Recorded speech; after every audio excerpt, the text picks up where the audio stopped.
Uvaženi pratitelji Islamedu platforme i našeg podcasta, dobrodošli u još jednu epizodu. Drago nam je da danas možemo poselamiti i izraziti dobrodošlicu našem gostu iz Švedske. I ono što volimo reći, naš je gore list Banja Lučanin sa adresom i svojom svakodnevnicom u Švedskoj, u Štokholmu. Sa nama je profesor dr. Adnan Mahmutović sa Univerziteta Štokholm. On je docent na tom univerzitetu i profesor na odsjeku za englesku književnost. Adnane, selam ti i dobrodošao. Alaikum selam i bolje vas našao. Hvala na pozivu. Nema na čemu, ovo je bilo naše, dakle, nama je zadovoljstvo da smo uspjeli s tobom stupiti u kontakt i možda remetimo malo i tvoj godišnji odmor, ali ovo je bio način da uspostavimo taj kontakt i face to face, jer znamo se i znamo tebe iz tvojih pisanja, znamo tebe i sa društvenih mreža, sa Twittera, znamo tebe kao nekoga ko i prati neku situaciju i možemo čitati dosta iz tvojih tekstova i tvojih kraćih stavova o aktualnoj situaciji u svijetu i tako dalje. Mogli smo te čitati i u Preporodu, novinama Islamske zajednice. Tako da mislimo da je prilika da ovaj podcast posvetimo barem djelimično nekim tim temama, djelimično onome što se tiče i tvoga rada, ali i tvoje ličnosti. Možda da počnemo od toga da od tih 90. godina, od kad si van matice, od kad si van domovine, od kad si, da tako kažem, dijaspora, namjerno spominjem riječ dijaspora, kasnije ćemo govoriti i o tome, ali možda za prvo pitanje izbjeglištva. Ono što interesuje mene, a vjerujem da ćeš imati što reći na tu temu, jeste izbjeglištvo kao element koji učestvuje u oblikovanju svjetonazora, dakle tog nekog pogleda na život nekog pojedinca, i izbjeglištvo koje jasnije iscrtava nečiji identitet, što god taj identitet činilo. Možda da od toga počnemo. To je naravno odličan početak, možda najbolji početak, jer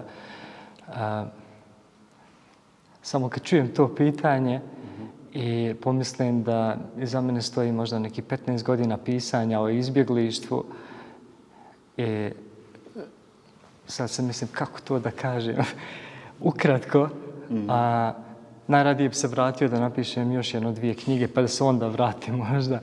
Ali to u stvari pokazuje upravo da je izbjeglištvo jedan od najvećih elemenata koji formira identitet, bar u mom slučaju. Ja ću naravno početi od sebe, ali mogu reflektirati malo i šire, koji je dakle formirao mene i kao što kažeš, moj svjetonazor.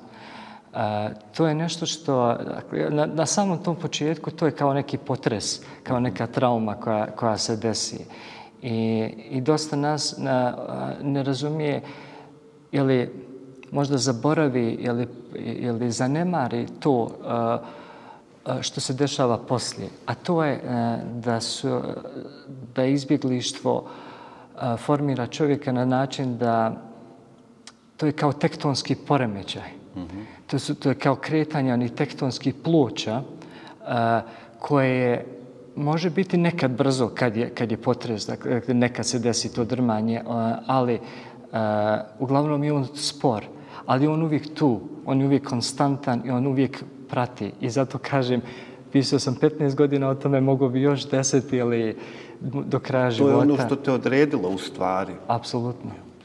Apsolutno. I ono što je interesantno što se tiče samog svjetonazora, dakle pogleda na svijet, izbjeglištvo je, koliko sam ja vidio, formiralo ljude na mnoge različite načine. U nekim slučajevima je to bilo u smislu budeš otrgnut od nečega, dakle inače si dio možda kulture ili nečega na način da i ne znaš šta je tačno to što tebe definiše. I onda kad budeš otrgnut, onda ti pokušaš da nađeš šta je to bilo. I obično to bude reduktivno. Obično to se svede na neke simbole, na neke manje stvari koje postanu simboli, metafore, metonimi zajednice, identiteta i toga svega. I to može biti jedan pravac koji mislim da je ljudima stvara poteškoću, upravo zato što je reduktivan, zato što nema tu širinu kao da kažem, kultura je kao more, kad plivaš u njemu, uvijek si u toj vodi. Dakle, ovo da se vratim na ovaj svjetonazor, upravo to, ta reduktivnost, mislim da iz izbjeglištva, ono što je mene formiralo je inače ta svijest da je ta težnja za stabilitetom, a sve je konstantno u pokretu. Dakle, mi uvijek kažemo tražimo stabilitet, tražimo mir, tražimo to i to je sve ok, to je inače pozitivno. Međutim, sve je uvijek i u pokretu. Ako se osvrnemo na Kuran, recimo što se tiče planina i hoću da kažem taj primjer upravo zato što smo mi iz Bosne koja je definisana ovim planinama. Jeste. I mi kad gledamo planine, one su stabilne. One nam daju osjećaj, ovo je bilo prije mene, ovo je sada, ovo će biti poslije mene. I to nam daje neki dobar osjećaj tog stabiliteta u životu. I oni jesu kreirana, napravljena da stabiliziraju same te tektonske poremete, ta kretanja. Međutim, Kuran isto tako kaže, ona se kreću. To je to. To je taj svjetonazor, bar u mom slučaju, je ta želja da sam uvijek svjestan da ima i stabilitet, a ima i to kretanje, da je to uvijek taj proces stabilizacije kretanja. U suštini, evo kad spominješ i Kur'an, mnogo je glagola kretanja koji govori za svemirska tijela. Ti dobro znaš, često je u pitanju plivanje, plovidba tih svemirskih tijela. Evo i ta stabilnost. Interesantan si primjer u stvari spomenuo, ono što mene asocira na mnoge stvari u vezi toga. Tako da, evo, i planine. Kada si pričao, naumpale su riječi našeg imama iz Sjedinjenih Američkih Država, Adema Gadžića, koji je možda u par redaka, na možda jedan najljepši književni način u stvari govorio o toj nekoj drami dijaspore u suštini i to je naslovio sa između. I na jednom mjestu govoreći o dvije kuće koje se nikada ne ispune, nijedna od njih se kao ne ispune uspomenama. Iako, evo, teži se ipak toj nekoj i stabilizaciji, stabilnosti i tako dalje. Široka je tema, možda bi bilo dobro da ovdje imamo nekog psihologa koji se bavi socijalnom psihologijom, pa da nam može to dodatno i teorijski da govorimo o tome, ili evo i sociologa i tako dalje. No, ne smijemo se previše zadržavati. Želio bih da pređemo što je evo i tvoj posao, tvoja ljubav, da tako kažem, ti si pisao evo i književna djela i stručna djela iz književnosti i tako dalje. I evo, ono kako sam zamislio ovo pitanje u stvari jeste ovo, književnost kao duh kretanja, ponovo kretanje, kao duh kretanja ljudi i pisanog nasljeđa.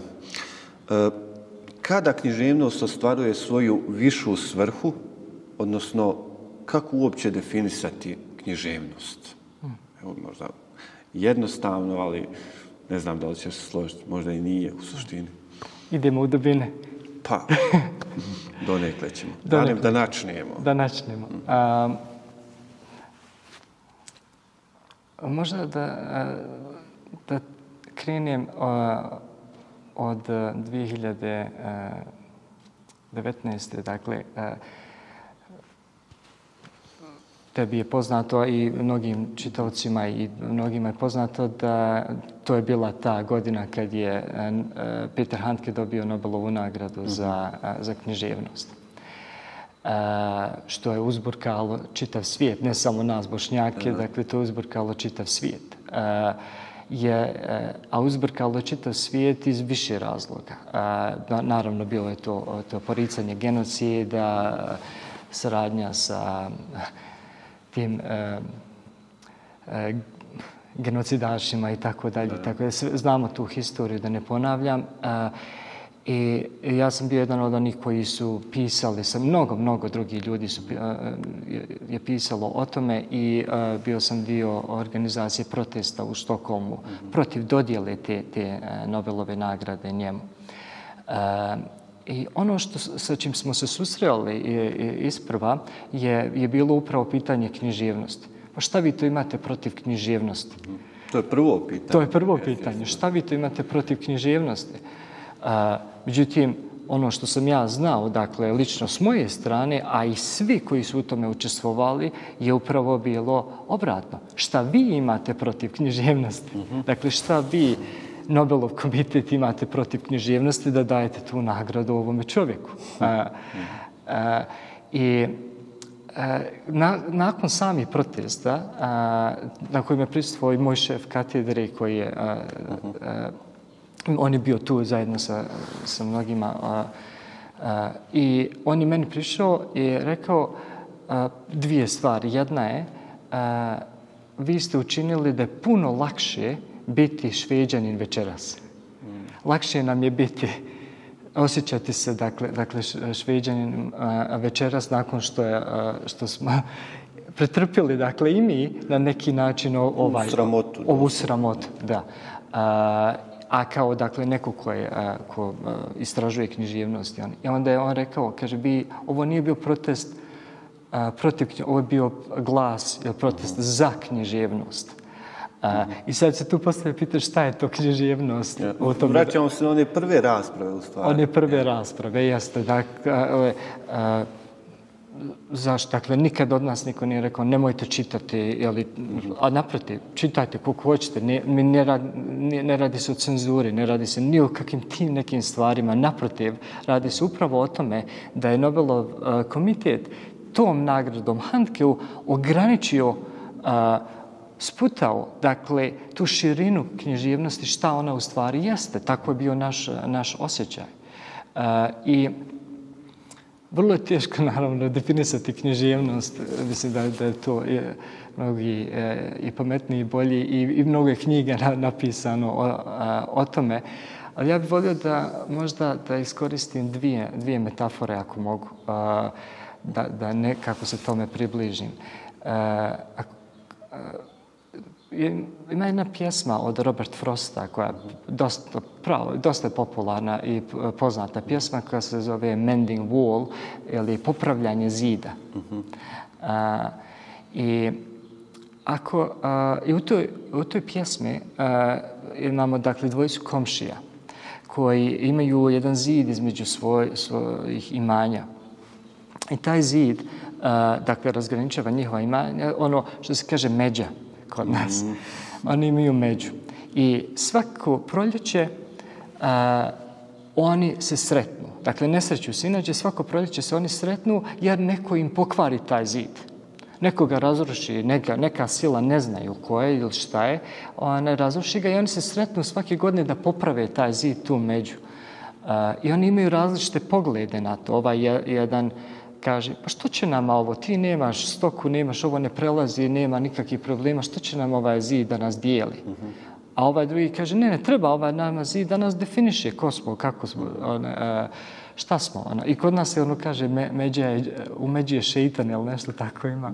Ima neke izreke. Uglavnom, imaju različite poglede na tu među.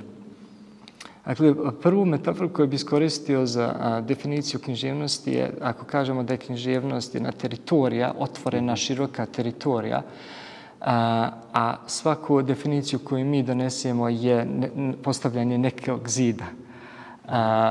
Da li je to pitanje žanra, da li je to pitanje niže ili više književnosti, popularne kulture ili nečega takvoga. Jer u vašem pitanju je bilo i to o višoj svrsi književnosti. Da.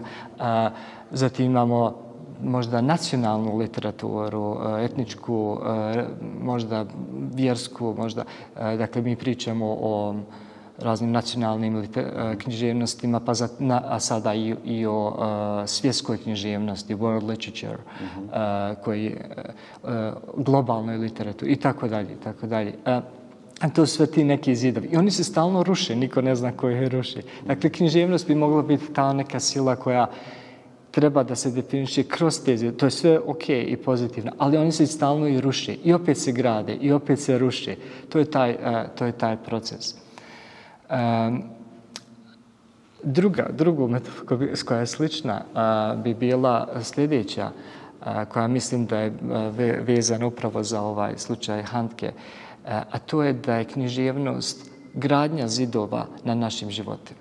Dakle, to su granice koje mi, da bi pričali priče o sami sebima, da bi identifikovali sebe. U prvom pitanju je bilo kako se stvaraju jasnije granice identiteta. Dakle, književnost učestvuje u određivanju tih granica. Dakle, te granice su istovremeno i pozitivne i negativne.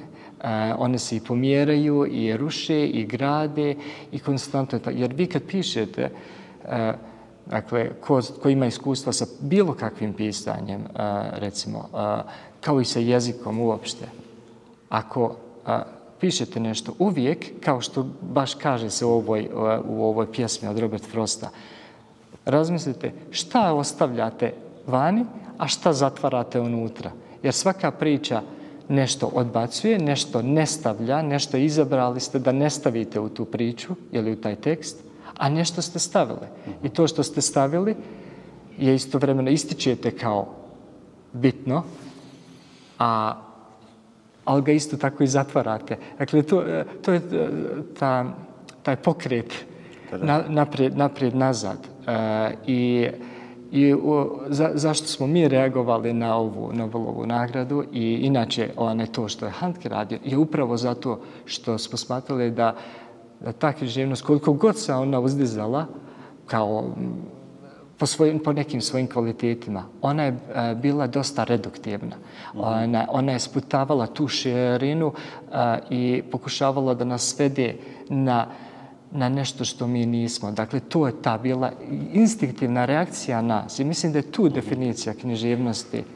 Svi mi, bez obzira jesmo bili profesori ili smo bili obični neki čitaoci, da koju vrstu književnosti čitamo, to uopšte nije igralo uloge. To je bila ta neka opšta reakcija. Sada mi je, mislim, ne treba zaboraviti da književnost, to je grana, najstarija grana umjetnosti kako ide u osnovnoj nekoj definiciji, a umjetnost je nešto što ima možda najveći njen cilj, a jednostavno rečeno jeste da oplemenjuje. Mislim, ako govorimo o kategoriji oplemenjivanja, plemenstva, govorimo o kategorijama nekih istinskih vrijednosti. To je u stvari sve ono što si i rekao. Sada možemo govoriti o oblikovanju, jer umjetnost utječe na oblikovanje društvenih tokova, oblikovanje i svjetonazora, različitih predstava o čovjeku i grupi. Govorimo u stvari i o tome. U tom situaciju, s obzirom da i ti i ja veliku pažnju pridajemo religiji kao dijelu našeg identiteta, ako razumijemo to po definiciji Amina Malufa, da identitet čine pripadnosti, više pripadnosti čine identitet. Pa možda da ostanemo ovo i kako da kažem, pri književnosti, uopće i savremenom svijetu. Na koji način posmatraš ulogu religije u savremenom društvu i kako se na općem planu pozicionira pojmove religije i vjere, dakle religije i vjere u književnosti danas. Podugo, shvatam da jeste malo i zahtjevno ovo pitanje, traži više, ali evo ukratko neko tvoje razmišljanje, eto, jer si u književnosti i evo posmatraš sve te pojave u svijetu. Pa ovaj prvi dio pitanja uloga vjere u savremenom društvu, inače pitanje koje ja ne volim, iz prostog razloga zato što samo to pitanje uvijek definiše vjeru kao nešto što nije dio savremenog društva i onda se uvijek traži pa šta ćemo mi sa njom? Mi imamo ovo, pa sad mi tražimo njenu ulogu kao da je ona neki, pa sad našli smo novu tehnologiju, šta ćemo mi sa tom novom tehnologijom ili bilo čim. I ja tako ne gledam vjeru i mislim da je to sam taj, ne mislim da je to, dakle, tvoje pitanje, to nije tvoje pitanje, to je pitanje opšte koje se inače vrti. Razumio sam i drago mi da si počeo odgovor na taj način. Mislim, evo, već o tome, jer govorimo često o svijetu, današnjem svijetu koji o svijetu bez Boga, kako ga neki predstavlja neko modernističko viđenje religije na način kao da ona ne pripada. Neki smatraju da religija više, i mnogi su smatrali da religija više nema mjesta u savremenom, modernom svijetu, međutim, prevarili su se i to u stvari o tome govori istraživači, neko ko se bavi humanističkim naukama i tako dalje. Apsolutno, jer iz toga se vidi da je savremeni svijet ili moderni svijet sam sebe definisao ili postojala je želja da se on definiše time što će se neke stvari ostaviti, a neke stvari preuzeti i nastaviti. I to je dakle jednostavno nemoguće i varka i nešto što je potkopalo nas sviju stoljećima, što je bilo ekstremno kontraproduktivno što se tiče svega, etike, politike, ekonomije, svega. Mislim da je definitivno to utjecalo negativno na to. I kao što kažeš, vjera je tu, vjera je ostala i ima je i više nego što su mislili da će biti i religija i sve to. Možda da se vratim na jezik, pošto je to moj, pošto to nekako najbolje tim baratam. Ako kažemo da je moderni svijet htio da očisti sve od vjere i od nekih tih stvari. Evo recimo uzmemo ovaj primjer iz Francuske koji je dakle politically loaded, ima taj naboj, imamo to, nekako je primjer te borbe kao između vjere i sekularnog društva, koji je za mene totalno besmislen, jer je opet, vraćam se na ono prije, ekstremno reduktivan. Zašto? Zato što kao kad bi uzeli, a to imamo i danas, te pojave, da se očisti jezik od nečega, od nekih riječi, dakle, šta bi se desilo kad bi mi svi htjeli da očistimo jezik, ne bi ga imali, ne bi mogli razgovarati, ne bi mogli komunicirati. Radi se uvijek o tome da se mi fokusiramo na neke simbolične riječi ili neke religiozne simbole koje mi izdvajamo, iz toga mora, iz te širine reduciramo religiju, reduciramo vjeru, reduciramo jezik, književnost i sve to. Neki par stvari, fokusiramo se na njih i samo da se riješimo toga, bit će okej. Ali to nikad nije funkcionisalo i nikad neće funkcionisati, to neko čišćenje. Tako i u ovome primjeru. Ako uzmemo, šta nam francuski primjer recimo govori o religiji i o sekularnom društvu? Ništa, zato što nam izdvaja one neke, samo par nekih stvari o kojima se ljudi taru i bore se i stvaraju konflikt, koje čak, evo recimo, ako uzmemo te neke islamske simbole, oni za nas muslimani nisu možda toliko neki bitni. Dakle, mi se ne identifikujemo toliko baš sa tim simbolima. Oni su upravo kroz savremeno društvo postali toliko. Ako se vratimo 1400 godina unazad, da li su ti simboli bili stvarno toliko bitni? poslaniku Muhammedu a.s. ili prije. Dakle, definitivno nisu. Nisu. Njemu je bila bitnija, recimo, pravda, ekonomija, dakle, bolji život za ljude, sloboda i tako da, masu tih stvari. Ovaj profesor što je radio, Joseph Lombard, što je radio na Study Quran, Study Quran, taj projekat, on je baš spomenuo jednom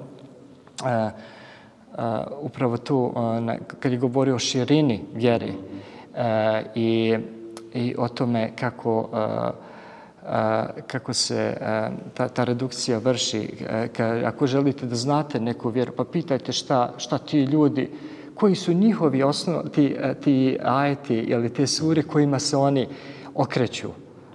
Dakle, to je pitanje. Ne možete sad uzeti čitav Kuran i reći, taj ajet kaže to i to je katastrofa i to je ono upravo što imamo sada. Dok većina muslimana uopšte ne gleda na to, taj ajet je totalno marginalan u odnosu na oni koji su češći jezgro. Koje se sure najviše uče? Šta je, kaže, tako se definiše, tako okrenimo se tome i da vidimo. I svakog čovjeka, dakle svaku vjeru pitajte, pa kako oni se... A nemojte istrgavati nešto iz toga i reći, to je to, i hajmo se sada boriti oko toga. To je ovaj francuski primjer. I onda se to nama nameći. I taj sam konflikt je modern konflikt. On je modern konflikt, kao što su i raznorazne ove struje, kao što su fundamentalisti, raznorazne vrste radikale, pa i modernisti, i tradicionalisti. Svi, mnogi ne shvataju, mislim, koliko su oni definisani modernim vremenom. Pogotovo ako kažu, ne, mi treba da se vratimo u neko doba, mi smo tradicionalisti ili mi smo fundamentalisti ili nešto u tome smislu. Upravo to zanemaruju koliko su oni svi definisani. Upravo oni su moderni ljudi. To su moderne pojave, to nisu tradicionalne pojave, to nisu stare izvorne pojave. Evo kad smo kod religije, da se vratimo na tvoje iskustvo u tom kontekstu, kakva je uloga religije u odnevnom životu? Kako objašnjavaš tu pokretačku snagu, ako možemo u tom kontekstu govoriti? To je vezano definitivno za ono što sam prvo spomenuo, ovaj svjetonazor i ovaj pokret i smirenje i pokret. Istovremeno taj dualizam. Dakle, za mene je vjera nešto što ima ekstremnu energiju. To je kao nuklearna energija. Ona je sama od sebe pokretačka jer je ona inspiracija. Taj pokret duha koji je bio iz prošlog pitanja, dakle taj inspiration. I ona jednostavno ne može drugo biti. Ona je to u svojoj biti, u svojoj esencijalno ona je takva i ona ne može ne biti pokretačka. Sada nekada, zavisno od nas sami, možda nas pokrene i pogrešno u nekim slučajevima, ali uglavnom to je taj pokret koji vuče nas neki. I to i ona nas vuče onome što kako ja razumijem vjeru je kao olakšanje. I to je ono što je interesantno. Kuran uvijek govori o olakšanju. Ovo vam je dato da vam se olakša. Ali mi komplikujemo. A mi konstantno... Ljudska priroda. Ljudska priroda. Apsolutno izgleda ljudska priroda da otežava. Pa kad kažemo Rabi Jesri, vola tu asirabite min bohajr, amin. Dakle, Bože, olakšaj, ne otežaj. Imamo tu dovu, ali mi otežavamo maksimalno. Jedni drugima, sami sebi, uvijek, ona je tako. I ono što je meni uvijek bilo interesantno je da bez obzira, evo kažemo, čitamo Kuran, učimo Kuran. Ja volim ovo što mi u Bosni kažemo učimo Kuran, a ne čitamo i recitujemo mi. To je malo posebno, to se nigdje ne kaže. Mislim da je to nešto predivno jezički, kako mi to vidimo, da je to nešto posebno. Uglavnom, Dakle, Kuran ima toliko primjera. Ja sam se baš ovih zadnjih godina malo tome bio posvetio ovim pitanjem, recimo Musa a.s. Veliki tekst Black Moses Matter. Da, i još neki tekstove je bilo upravo o tome kako iz tih primjera gdje Kuran govori o tome kako ljudi sami sebi otežavaju vjeru. Dakle, poznata scena je sa kravom iz sure Bekara, kada ljudi kažu, Musa a.s. kaže, pa žrtvujte kravu, dakle, to vam je naređeno. Dakle, to je jedna vrsta testa. Ona kaže, a koju kravu? Pa kakav je? Pa se to zakomplikuje. Dakle, da su bilo koju kravu žrtvovali na početku, to bi bilo riješeno i gotovo. Međutim, to je ispod proces. I obično kad mi kažemo da je nešto religija, u smislu da su nešto puno rituali, puno ta neka otežavanja, je upravo to, taj dio. Taj dio gdje se ono što je jednostavno iskomplikuje.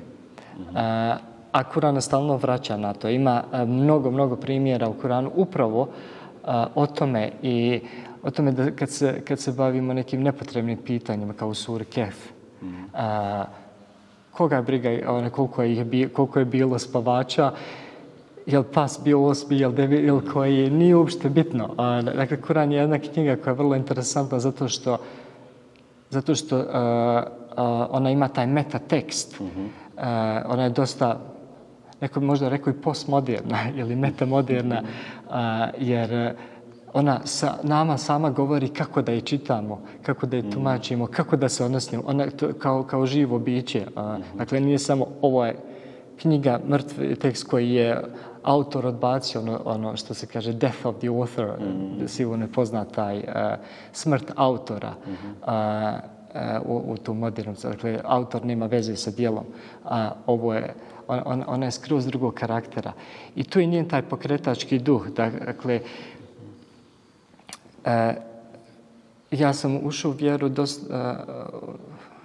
to je bilo u izbjegličkom životu, tada prvi tih godina u Švedskoj sa nanom Rahmete, ona je stanovao sa njom tada i onda kroz život mijenja se to sve. I onda dođemo u jednu situaciju gdje vidimo šta je se desilo sada, što mi je sad ovo ovako komplikovano, ili što mi je ovo nešto pada teško, ili u kojoj situaciji. I onda se vratim na to, pa šta je bilo to što me privuklo vjeri na početku? Koji je to taj pokretački duh isto pita? Šta je to što je povuklo tu, pa je sad postalo zakukuljeno, zamumuljeno kroz život? I kako da se vratim tome? I zato sam spomenuo ovo oko olakšanja. Dakle, izgubi se taj pojam da je vjera olakšanje.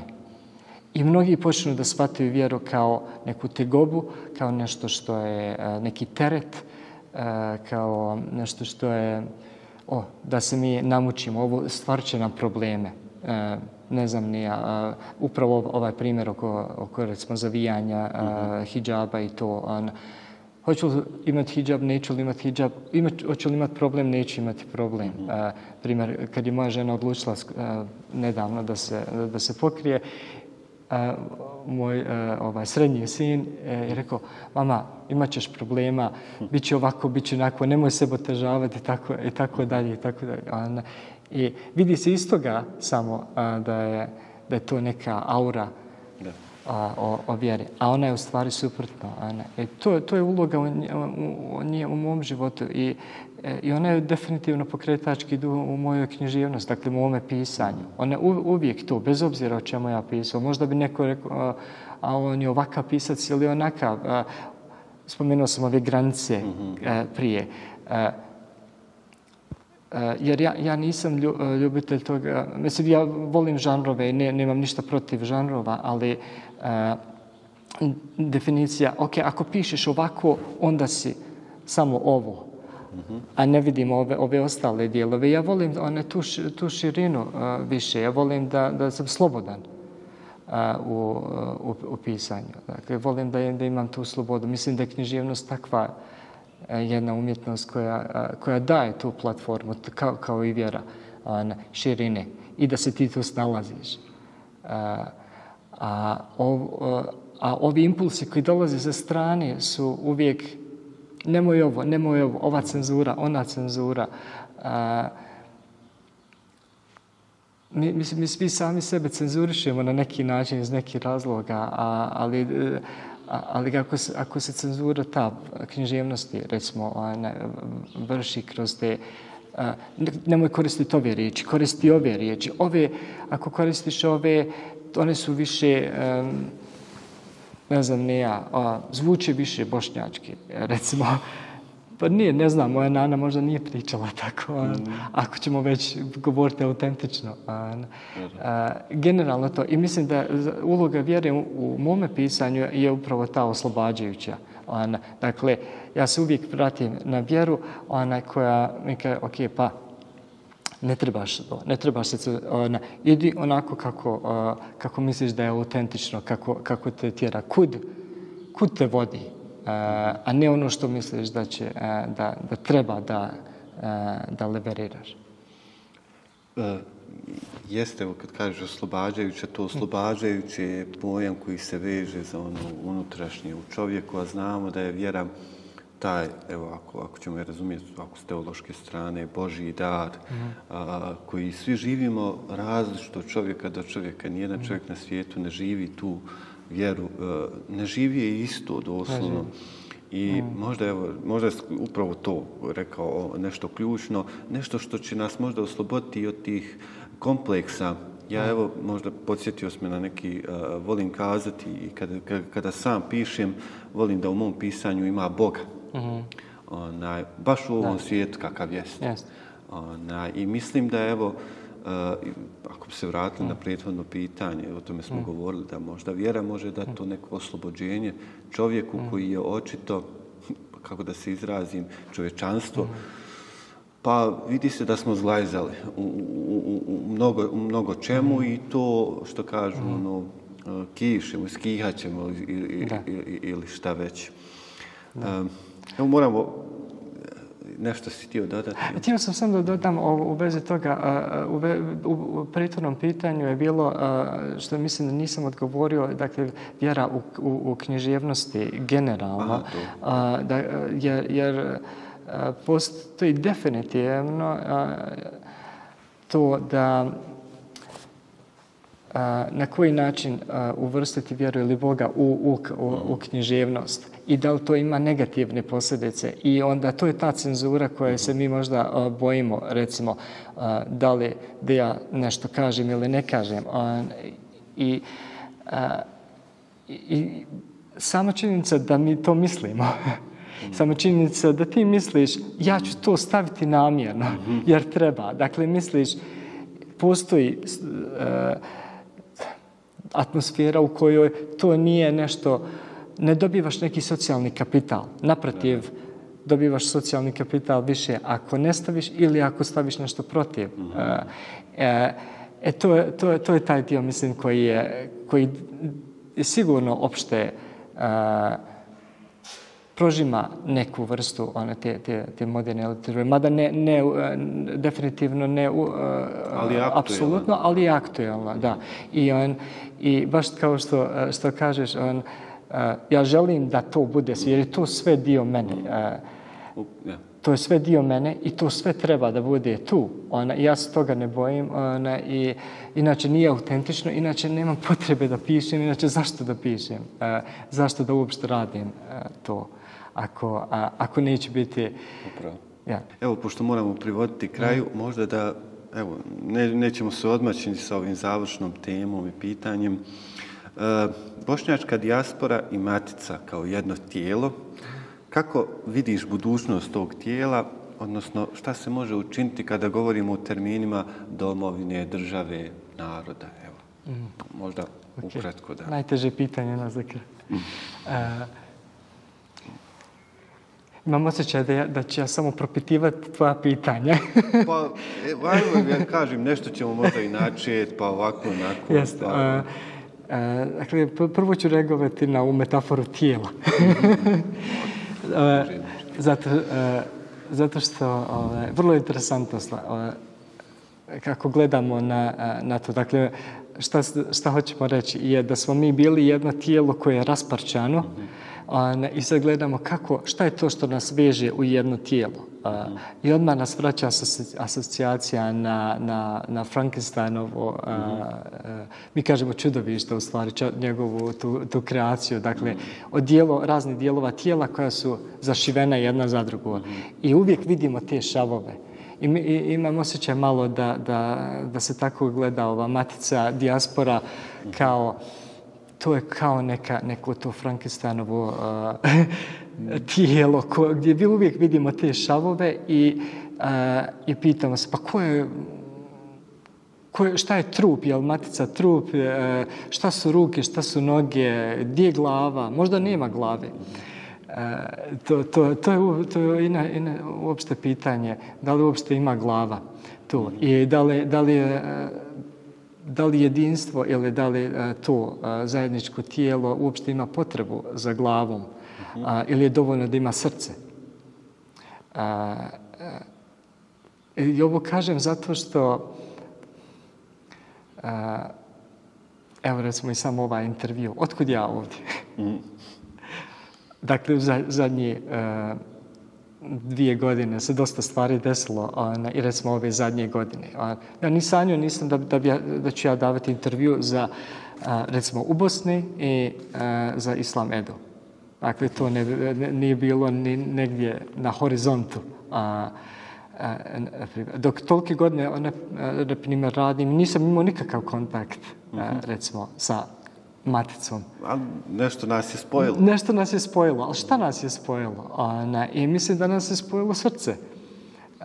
Mislim da nas je spojilo, evo, recimo, ja to imam običaj reći, ovaj zadnji tekst što sam pisao o jeziku, spaja nas nešto što se proteže, što je vrlo teško definisati, ali što konektuje ljude na način da ne možeš ga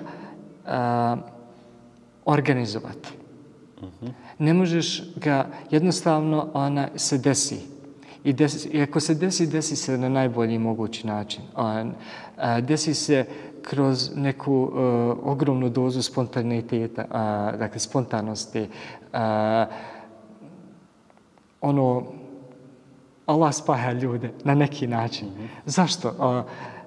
Ja, ti i svi ovi drugi ljudi koje sam upoznao i koji ću recimo danas sresti u Sarajevu, a koje nisam znao prije, a spojilo nas je možda nekad neka riječ.